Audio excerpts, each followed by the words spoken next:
guys, it's me, Katie Frazier, and I'm coming to you to share some things today that I know that you guys have seen on the internet. It's regarding these lies that have been spread about my pastor, Apostle David E. Taylor. Many of you have probably seen a video on YouTube or Facebook, and it says something like "Pastor fails miserably" or something like that. And I just want to let you know that this video posted about an African American pastor was posted by my own dad. His name is Rick Frazier, and he posted these deposition clips that were chopped up, manipulated, changed to make it look like this African American pastor said things that he didn't and meant things that he didn't. The first thing is the deposition videos. The deposition that you see on the internet where Pastor Taylor is speaking, and it looks like they made it seem to look like it's some sort of FBI investigation. It is actually from my parents' divorce hearing. We're on the record. The time now is 2:41 p.m. in the matter of Deborah Ann Frazier versus Ricky Allen Frazier. It's November 12, 2014. And then my dad, out of his racist anger, he actually had subpoenaed Apostle Taylor to testify at my parents' divorce hearing. But he had, the whole time he had this malicious intent to film him. And because of that, he's been able to promote this video, but saying that it's under like a federal investigation, which is a lie because it was from my parents' divorce hearing. But he was able to promote that lie that it was from a federal investigation because he had that video footage. And so then when he uploaded this video onto the internet, he lied saying that it was from some sort of federal investigation, which it was not. You see literally it says Frazier divorce hearing. The lady talking is my dad's attorney, Colleen Renane, appearing on behalf of Rick Frazier. And my dad brought him in for questioning about my mom, her volunteering with the ministry and stuff like that. But they really just asked Pastor Taylor all these unrelated questions, and it gave my dad more footage to be able to post clips of him on the internet to make him look bad, like he was stealing money. It was a trick from the very beginning. My dad was trying to set him up. You need to listen to this. My dad admits that he put the deposition video up on the internet and that he spliced and diced it. I posted those deposition videos, and they're spliced and diced. I'm making this video again because when I was younger, my dad sexually abused my sisters and I feel like nothing is really being done. I'm not at all angry at my dad. Yes, I'm upset with his decisions, but that's not why I'm doing this. I'm doing this so he can get the help he needs and so other people will not be hurt.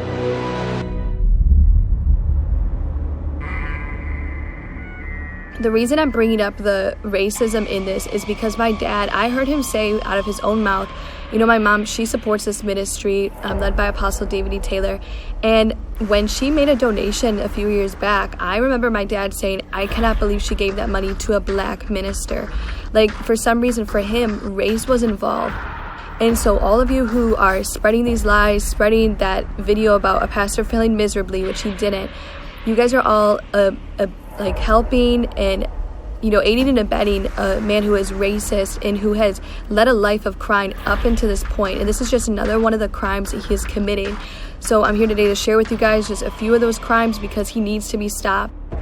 Not only has my dad put negative media up about the ministry, but he also has gone so far as to threaten the churches associated with Apostle David E. Taylor. For example, in Seattle, Washington, there was a pastor, an Apostle Helen Sadler. She was going to have Apostle David E. Taylor to her church, but my dad, when he heard that, he sent her a letter basically threatening her, saying, do not have him there. If you do, you will be under FBI investigation because Apostle Taylor's under FBI investigation, which he wasn't. It was a lie. But my dad still threatened her with this. And the thing is, my dad is starting to get out of control to where even he's affecting the safety of other human beings, other lives that should not be involved with this. So the pastor, Apostle Helen Sadler, she still was having Apostle Taylor out to her church. The threats did not scare her. But literally right after receiving those letters, shortly after, her whole church was vandalized. They wrote KKK on there. There were swastikas. They wrote the N-word all over the building. It was vandalized. Windows were broken. And he admits on tape to doing it. I went out to Washington, and I painted KKK symbols on the church out there in Washington. While I was out in Washington painting KKK symbols on the church, my legs got broke. My dad even dressed up our family dog as a KKK member. I mean, it just shows you that, his racism and how he feels about the African American culture. After I'd first come out and called him a racist, I became a member of the NAACP just to kind of show that he wasn't a racist. So he's really using them, and just because he made a donation, since he's able to do so. So he's only doing this in order to try to look as if he's in good standing with them.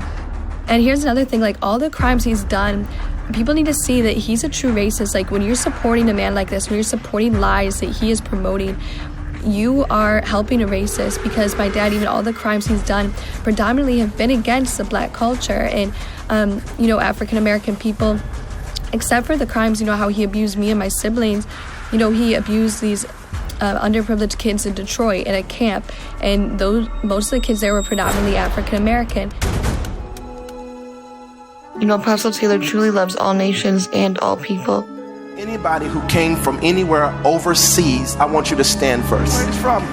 I'm from Dubai in United Arab Emirates. All the way from Dubai. Come on, give Dubai is in the house tonight. I'm from Austria. Come on, give her a great big God bless you. All the way from Austria.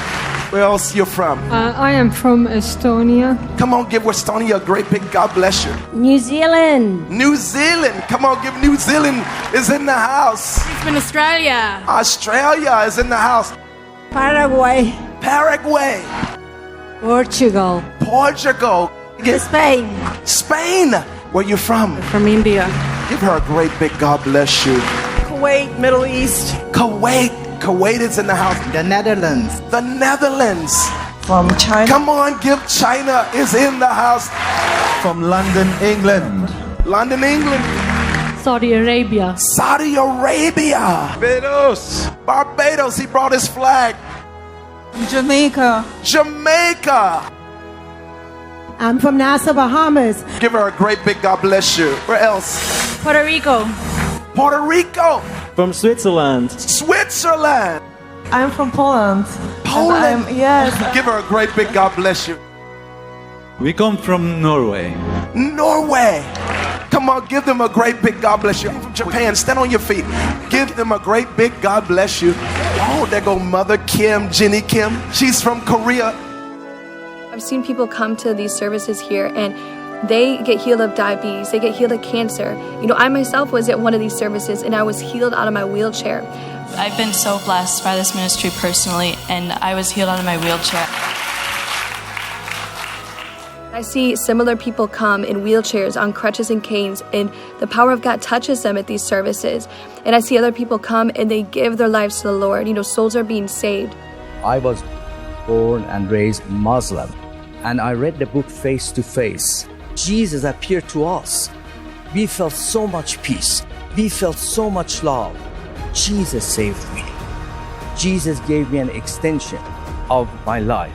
We want to thank our precious Apostle David Taylor for opening this to us, and precious Jesus that has touched us, has visited us, and we love him so much. As I read Face to Face book, and as I listened to Pastor David Taylor, it helped me broke down and break this paradigm that I had, this religious spirit that I had, and it really helped me to walk in more love, because I'm getting to know through this man of God and through the visitation that I have from the Lord how to walk in love. When I had the face-to-face personal encounter with the Lord, I didn't feel any condemnation at all. This face-to-face encounter that I had with the Lord Jesus Christ showed me he's a true person with his own personalities and characteristics. I was brought up as a Hindu worshipping idols. I was on the internet one day and these books on Amazon was just going by. This huge hand came over my mouse and clicked on this book.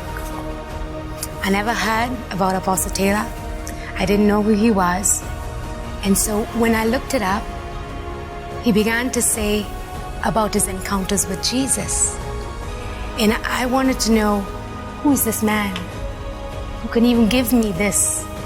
Who had this relationship? I bought the book and I was consumed. And as I began reading the book, I had my first encounter with the Lord. And we were in a service one day with you, And you had said ahead of time, which is amazing in itself, that the Lord is going to come to you. And about a week or two later, it did happen that way. He came, and he came this close, face to face. You cannot have this type of revelation, this type of understanding to tell me ahead of time that the Lord is going to come to you. You can't have that unless there's a relationship, that face-to-face relationship. It's very apparent that you work with Jesus Christ personally. It's not a regular ministry. It's not just another ministry. Well, there are many great ministries out there, but this works with Jesus Christ, introducing him to a whole nation, to a whole world, to a whole generation. It's wonderful. It will change this nation just as surely as Jesus changed the face of the world. Apostle David Taylor has been a real blessing and a real father to me. When Face to Face came to my church, I saw Jesus, my wife saw Jesus, my daughter saw Jesus, the church members saw Jesus. All right, and I know that all over the city is happening. I love Apostle David Taylor because he brings you not into ministry, but into relationship. And out of the relationship, your ministry will explode. So when you're promoting these lies, you're turning souls away from the kingdom of heaven. You still need to come, no matter what anyone else says, come and see for yourself. You need to come and see what is happening here at the services. People are being saved, and, even come and see how the money is being used for yourself. Don't be influenced by the lies, but come experience God's presence. So that's why I'm here to share with you the truth, so that you will no longer, you need to be convicted for sharing these lies, for promoting and supporting racism. So I'm here today to share with you the truth. This pastor here is not stealing money from charities. My dad has been stealing money from charities. So in this one recording, my dad said that he raised $500 million, or $500 million for charity. I have raised $500 million for charity. $500 million for charity. My question is, where did the $500 million go? Because even according to his 990, the tax exempt form for the IRS, it did not go into the charity. So, my dad hasn't been charged yet for any of these crimes. But that's just because he's been paying all these people off. A news station in Kansas City, Missouri actually already investigated my dad and the questionable use of his charity finances and spending back in 2014. One of the specialists there even said that she would call it a scam. I mean, he brings in so much money, but such a little percentage of it goes to the actual charities that they claim to be helping. And so they already investigated him for this and put this out on the news, in the internet, but he still hasn't formally been charged for any of these crimes. What if you gave $100 to a veterans charity, only to learn that just a small fraction of what you gave ever went to help anyone in need? CarsHelpingVets.org, a car donation charity that, as the name says, helps veterans. This charity spends the vast majority of what it takes in, on average 83%, on running the charity, not on veterans in need. I would call it a scam, even though it's a perfectly legal operation. Sandra Minuti with Charity Navigator says that's way too much. Good charities usually spend no more than 30% on operations. The worst year for this car donation charity was 2012, when tax records show it raked in $4.6 million and gave only 3%. Or $182,000 to the groups it says it's helping. In 2011, the Better Business Bureau of St. Louis issued a warning, saying, among other things, that the man in charge, Rick Frazier, used to run the car donation program for the Purple Heart Foundation. They sued him for deception and destroying incriminating documents that they said proved he was cheating them out of money. We found Charity Funding, the company paid to run the charity's day-to-day operations. The man in charge is Rick Frazier, the same guy the Better Business Bureau warned you about. Can you turn that off? Rick Frazier's brother Steve stopped us short. Is it a legitimate charity? It is, but... Then, why wouldn't you want to answer these questions? No answers here, so we paid a visit to Rick Frazier's home. The charity business seems to be treating him well. Even just with my mom in my dad's divorce case, the way I saw my mom treated by the judge, I knew that she had to have been being paid off by my dad. And, later on now my dad has admitted to paying off the judge. I paid the judge. I paid the attorney. The amount of money that when I was growing up, that he would tell my siblings and I that he had, because he would even just mention things like, from the charities that he would bring in, $500 million that he's brought in with charities. And he's saying, look, if I only take 10% of that, that's $50 million. But so we're saying, Dad, you said you don't have $50 million. Like in the divorce, he's saying that he only has $4 million, so my mom got, half of that. We're saying, well, so then how do you have this other $50 million? The charity pays me 10%.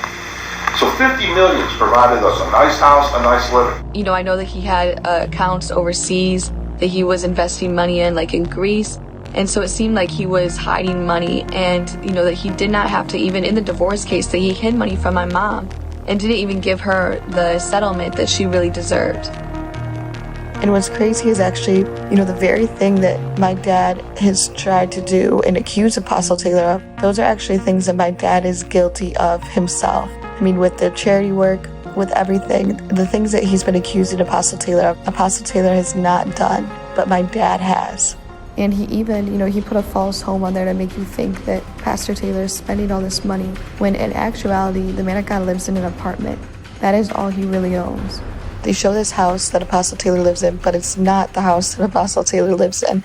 It was actually a fake home that Apostle Taylor doesn't even know about. He has nothing to do with. But they try to make it look like Apostle Taylor was living this lavish lifestyle with ministry funds, which he wasn't. But by putting up that fake home, that's what my dad made it look like. You need to listen to this. God put the wrong picture of his house. My dad also lied about the cars.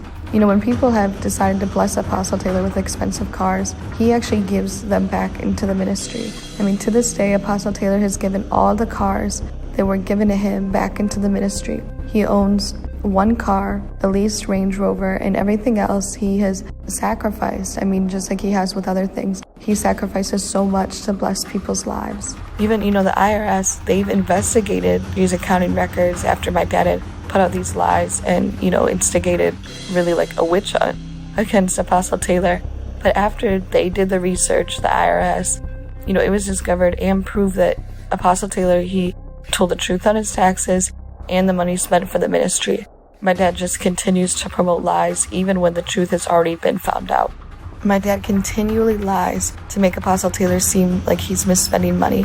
My dad, I myself have seen the ministry financial records because my dad has record of this. But Apostle Taylor's only receiving a yearly salary of $35,000 a year. That's extremely low compared to the money that Apostle Taylor deserves. But, Apostle Taylor, he's so integral with money. He does this intentionally so that more resources, the finances that come in, can be poured back into the ministry. Even all the royalties from his books, like his best-selling books, those actually go back into the ministry. Those don't go to Apostle Taylor. And the thing is, my dad knows this. So when my dad spliced the video, he tried to make it seem like huge amounts of money were not being used properly. Even he tried to make it seem like a lot of money was being spent on things like clothes at places like Versace, Louis Vuitton. But this is just another one of the things that my dad has exaggerated about and lied about. Apostle Taylor, in reality, has only shopped here a couple times his entire life. But my dad deliberately lied about how much his belts cost. I know they look beautiful and they're really nice, but in reality, the belts, Apostle Taylor's spending $35 or a little over $100 for the belts. And the most expensive one was a few $100s, but my dad, he's making it seem like they're spending $5,000 to $6,000. I've seen the records, and my dad has, but he still spreads the lies and exaggerates details to make it seem like the man of God is misspending money. My dad admits to paying Google for ads that push negative media and lies about Apostle David Taylor. My dad literally spent $96,000 in just 1 month. You can see it on the image from the month of June to the beginning of July to push these negative ads to try to stop people from coming to Joshua Media Ministries to this crusade against cancer. And who's going to try to stop people from coming to an event that is fighting and helping people with cancer? He's clearly not even thinking anymore to spend that much money just in 1 month promoting such negative and false advertising. That's insane. He also has admitted to putting up websites with his own money to promote these false accusations and lies about the man of God as well.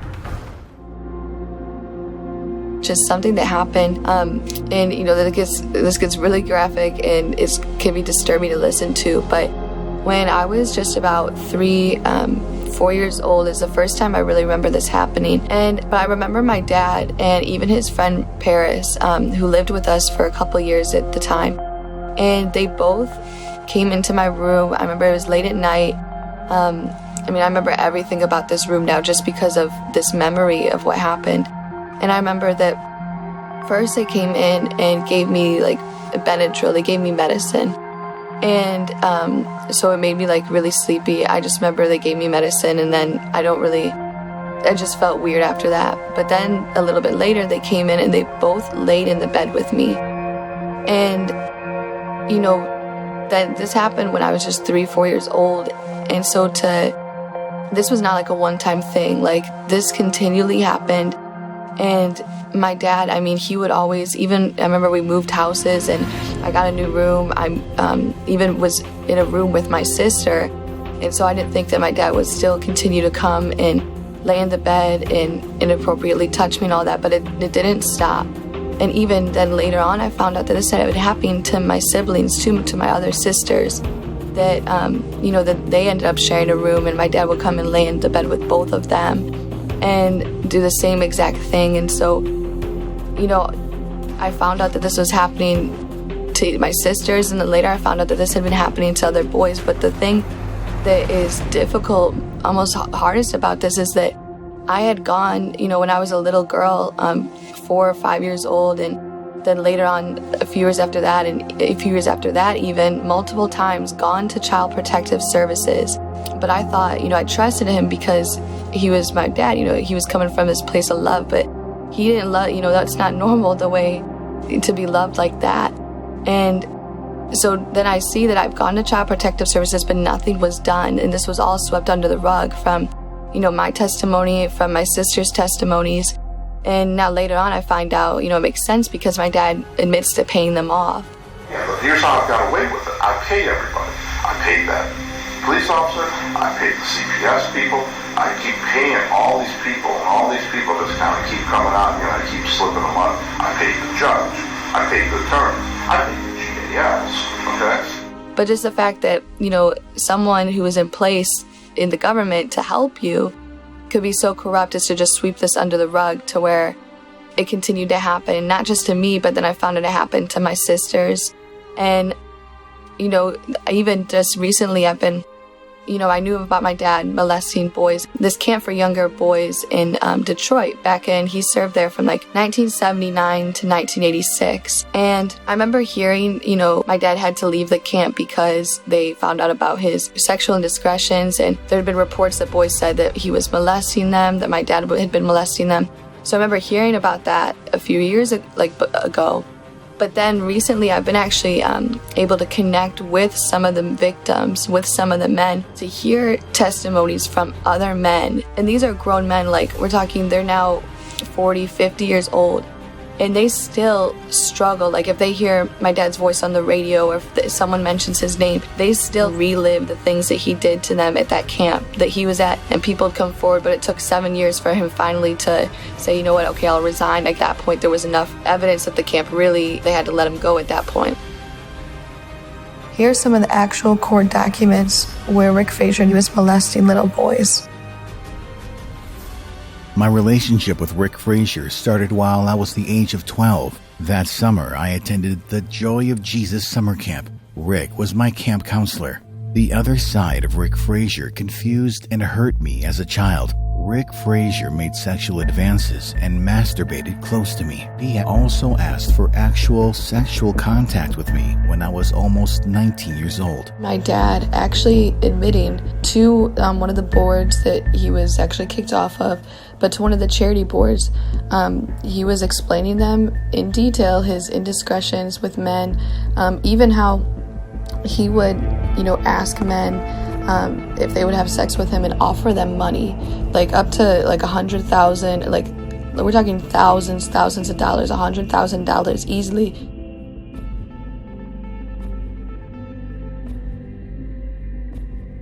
According to my friend, Mr. Frazier demanded that he have sex with him on the office table. Let's just bang it on the table. Mr. Frazier offered him $20,000 to have sex with him.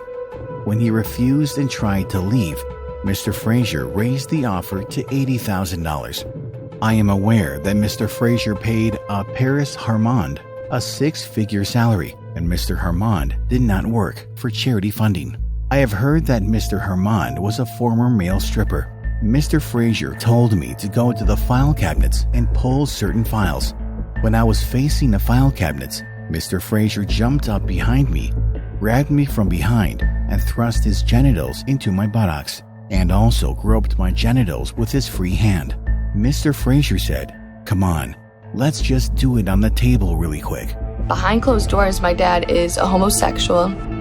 And even I remember he was telling my siblings and he was talking with us, he would be grossed out when my mom and him were married. He would be grossed out about touching my mom or having sex with her. He would describe that to us and just describe how disgusting it was to him. And I'm thinking well, you're a guy, wouldn't you like my mom? That's why you're married. But no, he's behind closed doors. He likes men. Okay, now we're going to kind of get involved. One of Mom's biggest grudges was that I would not touch Mom's vagina because it grossed me out. It's like I am with blood. I didn't need to know this. It's well, yeah, you do, because it's like with blood. How blood grosses me out, and I get lightheaded. The thought of putting fingers down there in the vagina always made me go like that. And Mom always wanted me to rub down there, and I couldn't rub down there. Okay. Silly boys. All right. Okay. So therefore, take a side. This is the other thing. Okay, Rick likes boys. Which one is it? Either I like boys or I like girls. They're saying, hey, it can be both. Yeah. No, it can't be both. No, it can't be. You either are molesting girls or you're molesting boys. Pick a side of the road. And we're picking the side of the truth. My dad even put out a video where he has the other three kids, my siblings, saying that he didn't do anything to them, that he didn't abuse them, he didn't hurt them. They say it on this video. But when you hear on these videos that all the time, they've been confronting him. In the past, they've, called him a sex offender, called him a liar, and they've confronted him about his crimes. But now he's threatening them. So I know that they've got to be scared and afraid of him, and that's why they did that video. My name is Deborah Hoskins, and I'm coming to you today because I want you to hear the truth and not fall prey to the lies that Rick Frazier has been spreading. I was married to him, so you know what? No one else knows him better than I did. I was with him for 19 years. The three kids you see on a video online are actually my three kids that still live with their dad. And in that video, they are admitting that he didn't do anything. That is an absolute lie. And the only reason they have it up is because Rick is threatening them. Their father is threatening them if they didn't do it. I have the CPS documents with these kids admitting that Rick has touched them inappropriately and molested them. So they are lying. You will even notice that it was posted from Rick's page. I lived with him. He used to beat me, and he was very abusive. In addition to being emotionally abusive, he was physically abusive. Some organizations were deceived by this racist campaign from my dad. They even stopped sharing about the ministry. Some organizations that did this were actually Charisma Magazine, the Elijah List, and even just some churches that my dad was in contact with. Because of this racist campaign, they were actually deceived by him, and so they stopped sharing about the ministry. People who were deceived also uploaded the video on YouTube. And what's so sad is that the majority of the people doing that are African American, and they're actually promoting what a racist white man has said. People with account names like I Hate Liars, the Advised TV show, Apostle, and Too Cold. Pastors and churches even have seen this, and they didn't take time to investigate what happened. They just believed the lie. But now the truth is coming out. And there's been other people, so many other people that have been deceived by all these videos on YouTube, World Star Hip Hop, Instagram, Facebook, and other social media websites. By my dad promoting all these wicked things. So many other people have been deceived just by innocently coming across these videos. There were 49 different banks who even denied loans because they looked at these lies on the internet. This generation believes anything that they see on the web, and anyone can post anything, even if they don't have integrity. But God has still been faithful, and the ministry's been blessed financially to be able to grow, even without the support from those banks. even my dad recently, he has a lot of charities, and so there's websites for all these. And on one of the websites, he actually is so obsessed with, Apostle David E. Taylor and just trying to destroy him, that what he did is he took the same image. There's this girl on one of the, Crusade Against Cancer banners that Apostle David E. Taylor has. There's a picture, the image of this girl who had cancer. And my dad took that exact same image and put that up on his website.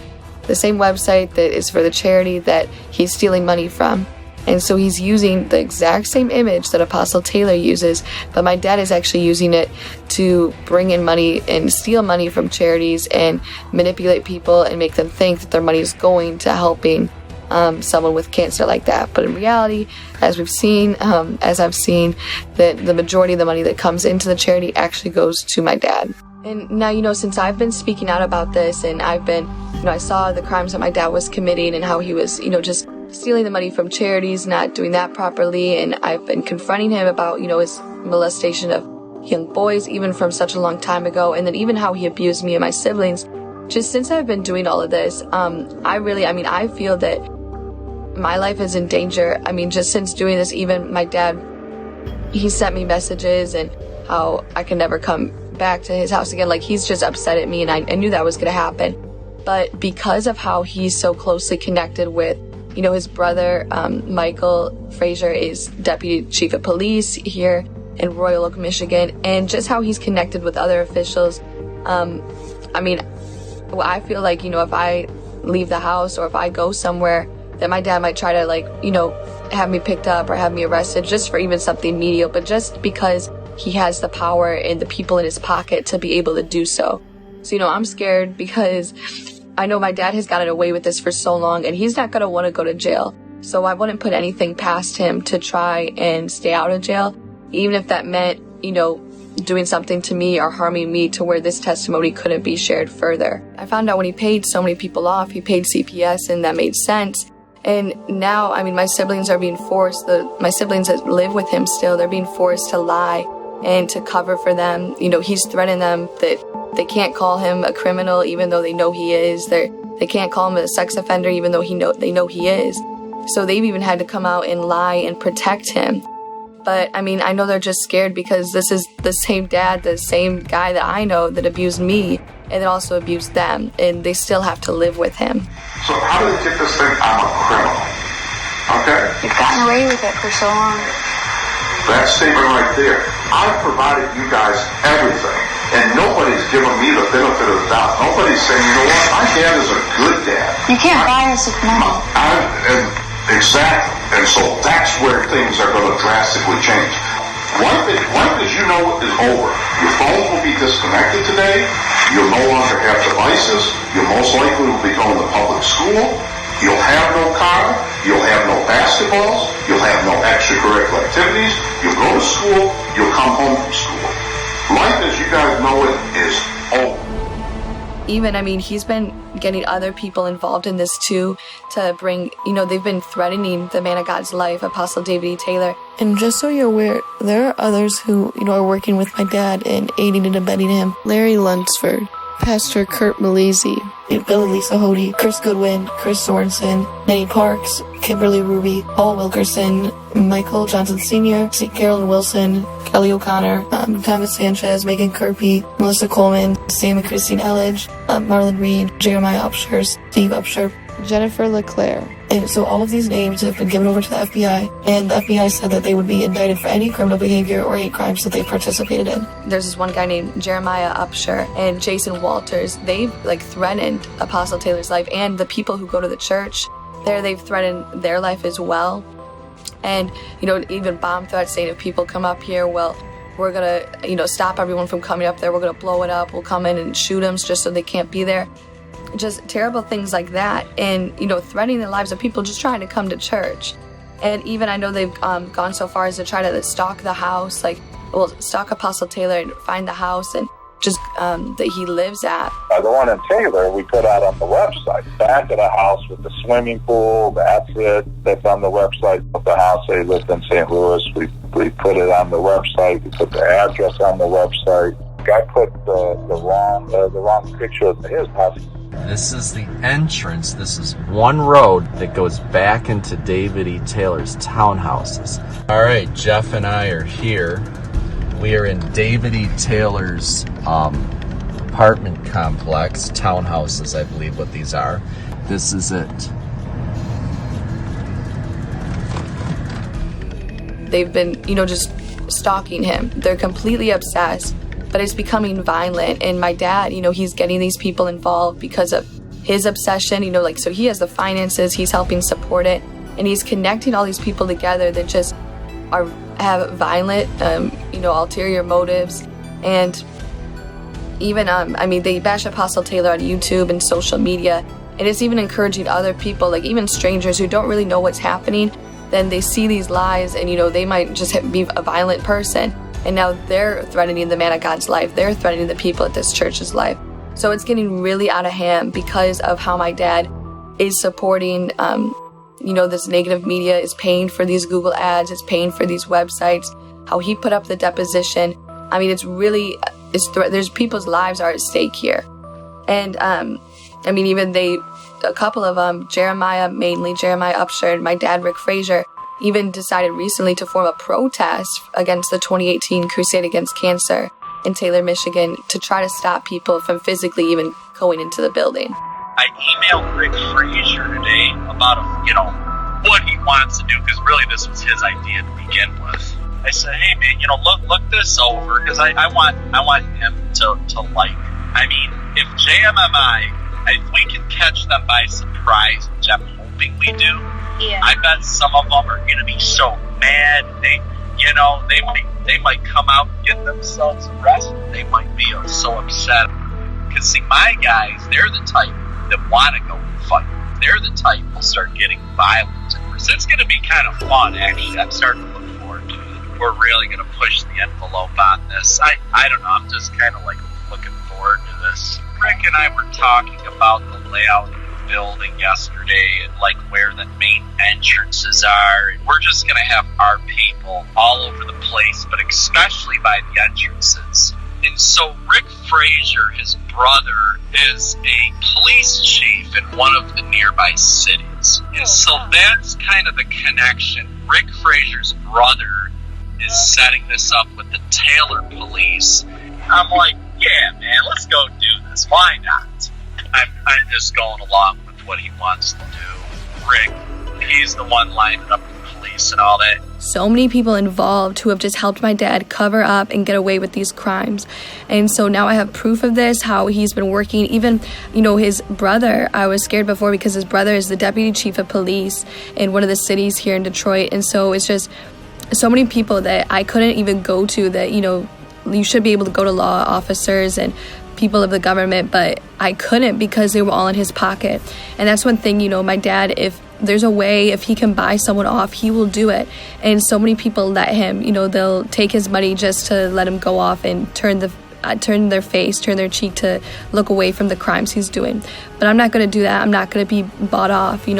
Some people here, there's this guy named Marlon Reed. He's a pastor here in Detroit, and he's been helping spread lies about this other pastor here, all just helping my dad so my dad can put these crimes on someone else. My dad, he even put up a website and he's telling people to call him and say that this is a cult. I heard him call some of the parents of the people who volunteer with the ministry. But thank God not all parents have believed him. But he's been calling and messing with even the families of the volunteers at the ministry. And a few have believed the lies that he's spreading. So now there's people, my dad, Jeremiah, Marlon Reed, and Jason Walters, there's people out here promoting on social media and YouTube and things like that JMMI and Apostle David E. Taylor, that this is a cult.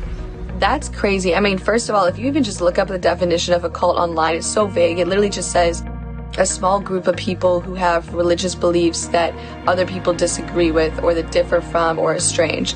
If that's the definition for a cult that they're going by, you could call the Lutheran Church a cult, the Catholic Church a cult, a lot of the Christian sects out here a cult. Because, first of all, this isn't a small group. There are millions of people around the world who have been connected with this ministry. There's people from all over the world who support Apostle Taylor and support JMMI and support what God is doing here. So, first of all, it's not a small group, so that takes out that part of the definition. Then also, religious beliefs that differ with other things. I mean, that's everything. Every person's beliefs differ with someone else. That's why it's your opinion and your belief. And so that's just crazy that they're out here saying it's a cult. But, this is Apostle Taylor, first of all. The other thing they're saying, like, we are worshiping Apostle Taylor and he's not letting you leave. First of all, you can leave freely. I went home, visited my family for a month. I leave whenever I want. I mean, I'm not serving and volunteering at this ministry at all under duress or, not of my own free will. I choose to be here because I see people's lives being changed. And, Apostle Taylor, I honor him because without, the sacrifices he's made, without him serving and promoting the gospel for over 25 years, so many souls would not have been saved. Even, my life personally, I've grown closer to the Lord because of just, the things that I've learned from him as my pastor and as an amazing teacher. I've learned so much, and just even being in the services, I was healed out of my wheelchair. And so my life has been changed, and this is not a cult. So when people are saying that, they're really just trying to, they know that a cult has a negative connotation. So they're just saying that, trying to make this seem something negative. But, you just need to seek out the truth, because that's not even, if you look up the definition of a cult, this doesn't even fit into it. But no matter what my dad has tried to do to stop the ministry, God has the last word, and the ministry has actually increased by record-breaking numbers. I mean, the services, people are coming from all over the world, and what's happening is so amazing and miraculous. I mean, even since my dad has put out the lies and, instigated all this persecution against the man of God, the ministry has grown by over 10 times, and it still keeps growing today. But this is just proof and shows that because God is with Apostle Taylor and this movement, and so it can't be stopped just by a person, because this is God's. God is the one validating Apostle Taylor and proving that my dad, the lies that he's spreading, that they're untrue. And God's hand is on this, so, you gotta come out to the services, come out to the crusades, and experience this for yourself. You can't take someone else's word for it and miss out on something amazing. So just seek out the truth, guys, and stop believing all the lies that these people are coming against the man of God with, coming against their ministry with. Because when you seek out the truth, the truth will prevail and you will be blessed.